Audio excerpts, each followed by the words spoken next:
വന്യമൃഗശല്യത്തിന് ശാശ്വത പരിഹാരമുണ്ടാകണമെന്ന് KCYM വിജയപുരം രൂപത ആവശ്യപ്പെട്ടു.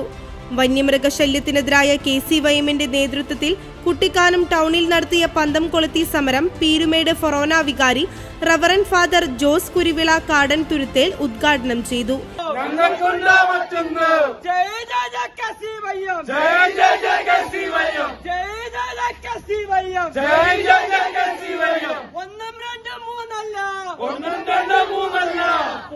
ജീവൻ നിരവധിയാണ്.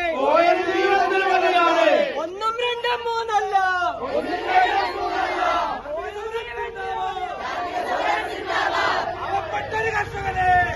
KCYM വിജയപുരം രൂപത പ്രസിഡന്റ് അജിത് അൽഫോൺസ് അധ്യക്ഷനായിരുന്നു. KCYM വിജയപുരം രൂപത associate director father Jithin Kodamedu, KCYM Vijayapuram രൂപത general secretary Jose Sebastian, KCYM Latin സംസ്ഥാന general secretary Jose Varkey, KCYM സംസ്ഥാന സെക്രട്ടറി സുബിൻ കെ സണ്ണി, രൂപത വൈസ് പ്രസിഡന്റ് സലോമി ദാസ്, രൂപത സെക്രട്ടറി അനു വിൻസെന്റ്, സാന്ദ്ര സണ്ണി എന്നിവർ സംസാരിച്ചു.